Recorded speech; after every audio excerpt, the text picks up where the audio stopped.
Magandang gabi po muli. It's Wednesday, it's August 4 po. At ako po ay nagpapasalamat na muli po kayong makasama ngayong gabi upang mag-aral po ng salita ng Panginoon. Ito po ang ating kalakasan. Higit sa lahat, ano po? Ang salita ng ating buhay na Panginoon. Amen. Thank you, Lord. Sige po, kung meron po tayong Biblia, buksan po natin sa unang libro ng Bible, on the book of Genesis. Genesis, talatang 3, kabanata 1 hanggang 3. Genesis 3, verse 1 up to verse 3. Basahin po natin kung may mga Biblia po kayo. Now the serpent was more crafty than any of the wild animals the Lord God had made. He said to the woman, "Did God really say you must not eat from any tree in the garden?" The woman said to the serpent, "We may eat fruit from the trees in the garden, but God did say, you must not eat fruit from the tree that is in the middle of the garden, and you must not touch it, or you will die." May God bless the reading of His Word. Amen. Tayo po'y dumako muna sa Diyos sa panalangin. Sige po, itaas po natin ang ating kamay at tayo po'y manalangin sa Diyos. Amang banal, salamat sa mga banal na oras na ito na tinipon mo kami upang mag-aral ng iyong salita. Salamat at ikaw ang aming kalakasan, ikaw ang nag-iingat sa amin, ikaw ang aming kailangan.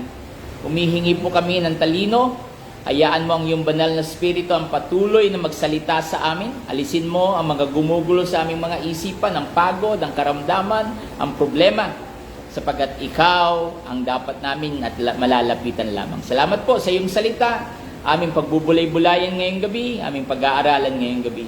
Pinupuri namin ang iyong dakilang pangalan. Sa pangalan ni Jesus, ang lahat po tayo magsabing, Amen. Amen. Amen. Sige po, ang ating topic ngayon pong araw, August 4, is entitled, He Deceived Me. Niloko niya ako. Okay?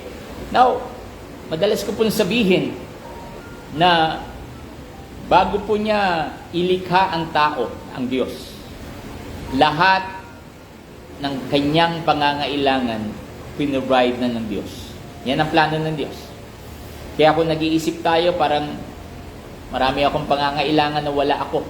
Marami akong gustong isipin na wala naman nangyayari sa akin. Hindi po. Bago niya nilikha ang tao, pinrovide na niya ang kanyang pangangailangan.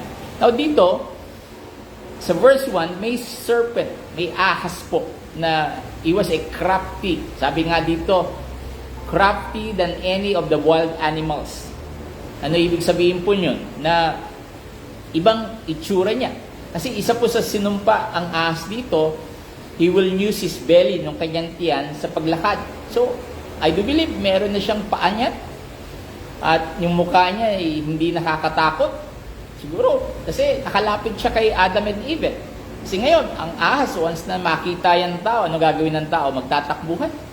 Now, agad-agad lumapit siya kay Eva at biglang nagtanong. Tingnan po niyo kung paano mag-deceive o paano mangloko ang kaaway. No? Sabi niya, "Did God really say you must not eat from any tree in the garden?" Talaga bang sinabi ng Diyos na bawal kayong kumain na anumang puno dito sa hardin?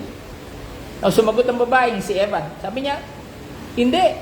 Pwede kaming kumain ng anumang puno, ng anumang bunga sa puno sa hardin. Pero ang sabi ng Diyos, yung nasa gitna na puno, we must not touch it or we will die." So, hindi po puno ng mansanas to. No? Madalas yan, marami sa cartoon, sa mga palabas na naiisip agad, ay, mansanas yan. Hindi po. Ang sabi lang dito, nasa gitna ng hardin, bawal siyang hawakan, and you will surely die. Sabi ni Eva. Now, ano sagot ng serpent? Paano siya manloko? Talaga bang sinabi ng Diyos, dahil alam ng Diyos na pag kumain kayo, hindi naman paano niya manloko ng tao, no? Dahil pag kumain kayo, your eyes will be open, you will be like God, knowing good and evil. Yung palang unang-una pa, hindi pa nagkakasala ang tao, ang alam lamang ng tao ay mabuti. Sabi mo sa katabi mo, mabuti. Hindi niya alam ang kasamaan. Hindi niya alam ang tukso, hindi niya alam ang mga pangit, ang masasama.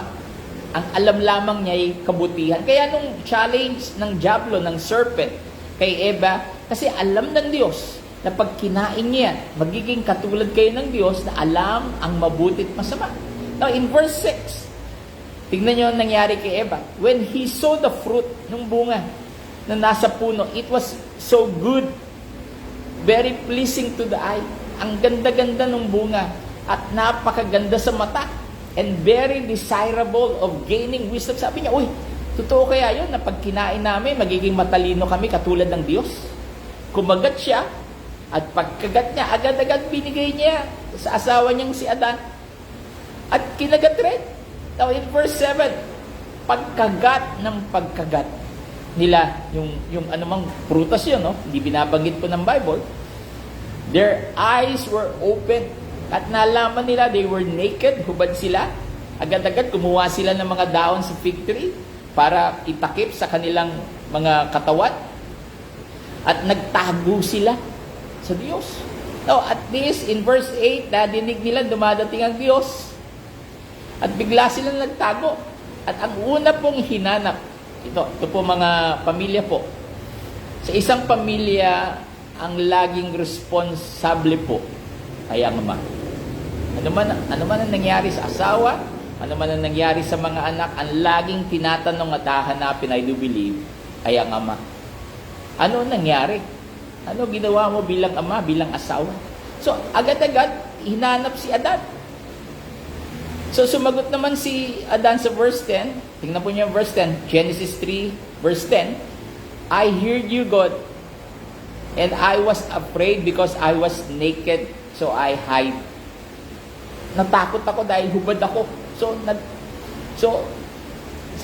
Sagot tanong ng Panginoon, who told you that you were naked? Sino may sabing na ikaw'y hubad? Kumain ba kayo? Yung pinagbabawal kong puno at kinain nyo ng kanyang bunga? So tinanong agad ng Diyos, alam agad ng Diyos. So in verse 12, ano sabi ni Adan? Hindi po siya sumagot na kumain. Tinuro niya agad, kasi po itong dinala nyo sa aking babae. Tinuro niya agad si Eva. Yung ginawa niya, ibinigyan niya ako ng prutas from that tree at kumain tuloy ako. Kaya in verse 13, tinanong ng babae, bakit mo yung ginawa? Ano nangyari? Kasi yan, sinabi ng babae, the woman said in verse 13, the serpent deceived me, so I ate. Niloko ko ng serpent. Again and again, sa ating sitwasyon po, ang pinakadakilang manloloko po ay ang diablo. Sinasabi sa atin, wala na tayong pag-asa. Padating pa lang ito at palakas pa lang itong Delta virus na to, meron pa daw padating sa ibang bansa, sa buong mundo, kung ano-anong mga virus na sinasabi dito, ang tindi daw. Now, he wants to deceive para magkaisip tayo, tako, paano na? Ano na mangyayari? Niloloko po tayo ng kaaway. Tinatakot niya tayo. Kaya ang pinakamaganda po, lagi-lagi balikan mo ang salita ng Diyos. Kapatid, kaibigan, kababayan, kung wala kang oras sa salita ng Panginoon, mapapani ka lamang. Hindi po nyo yan kaya sa lakas mo, sa galing mo, sa pera mo, hindi. Sa kaibigan mo, hindi. Ang kailangan po natin, bumabad sa salita ng Panginoon. Dahil nandyan, sinungaling ang diablo, he wants to deceive us. Gusto niya tayong lokohin. Kaya from verse 14, dumako ang Diyos to the serpent. Sabi agad niya, magmula kayo. Magmula ngayon, I will curse you. And you will crawl on your belly sa iyong tiyan. And all the days of your life, you will eat dash ng alikabok. Now, in verse 15, ito dapat ang malaman po natin. In verse 15, ito po ng pangako ng Diyos na muling wawasakin niya ang diablo at muling magkakaroon ng relasyon ng tao. Kung babasahin po natin verse 15, 3:15, I will put enmity between you and the woman, sabi niya sa curse niya sa diablo, and between your offspring and your hers, ito na, and he will crush your head. Wawasakin niya ang iyong ulo, and he will strike his heel. Yan ang pangako.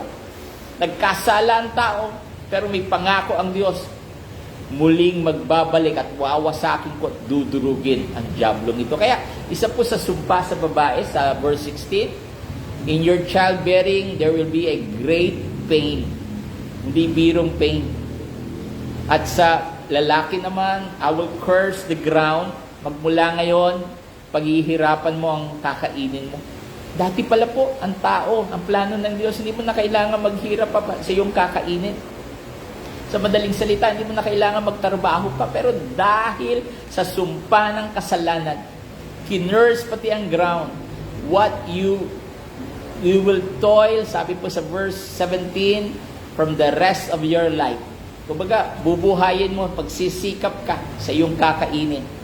At sinumpa rin po dito ang ating katawan. From the dash you came, and from the dash you will return.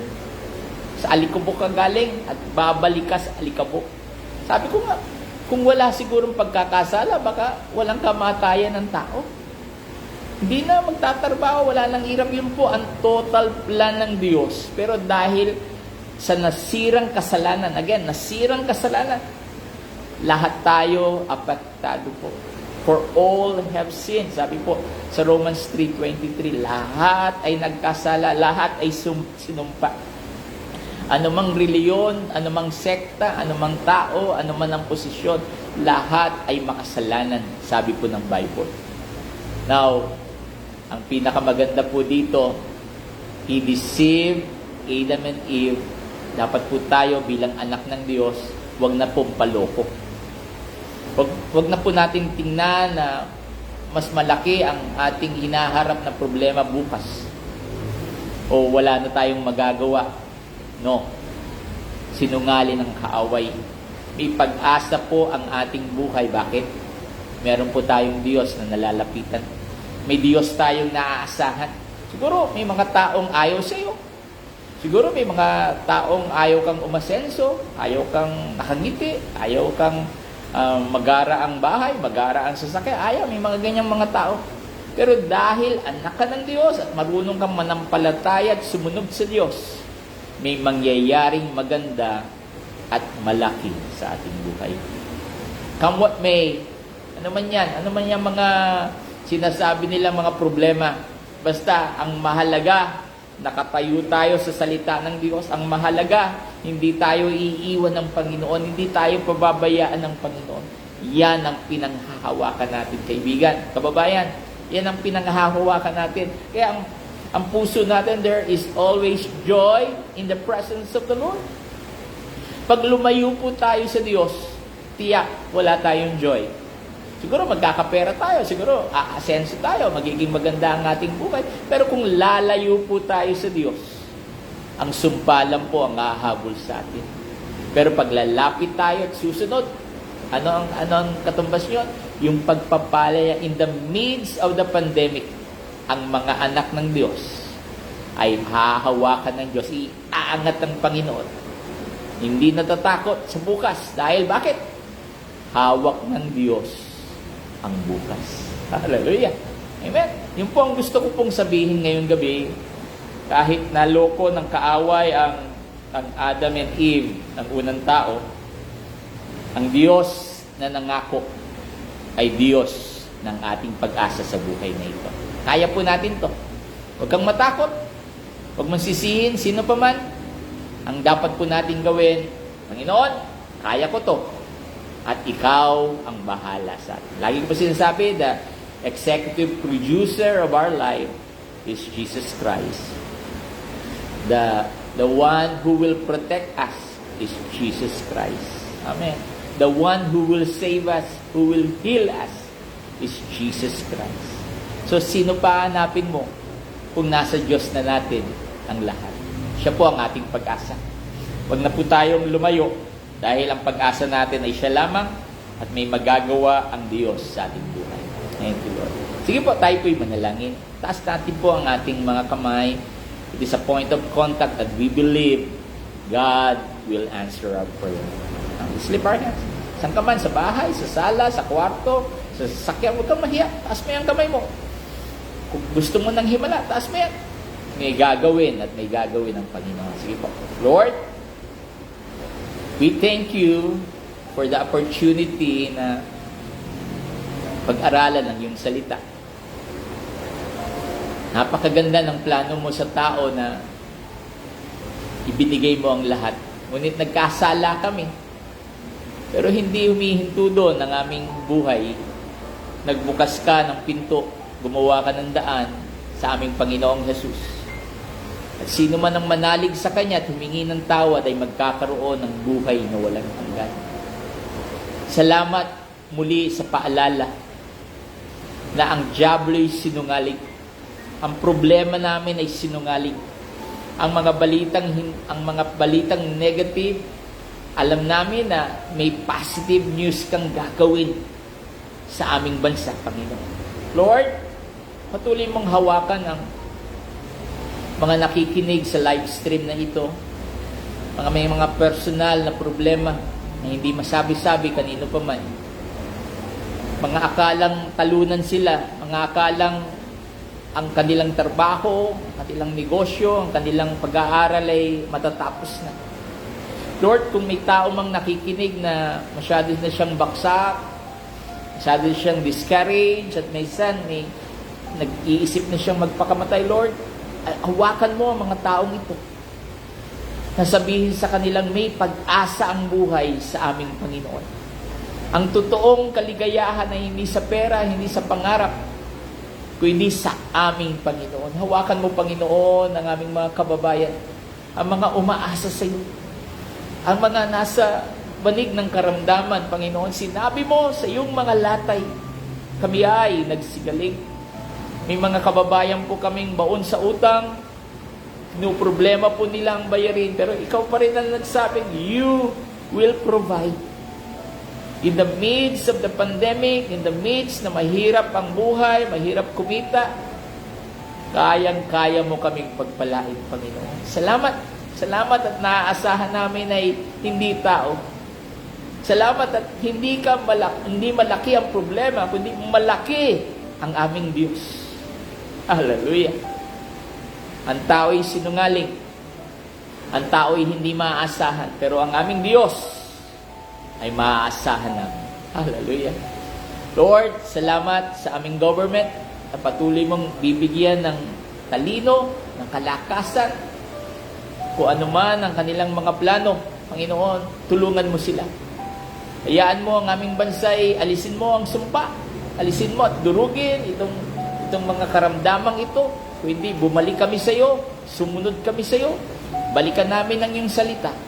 At doon, ay matututo kaming ito pala ang plano ng aming Panginoon.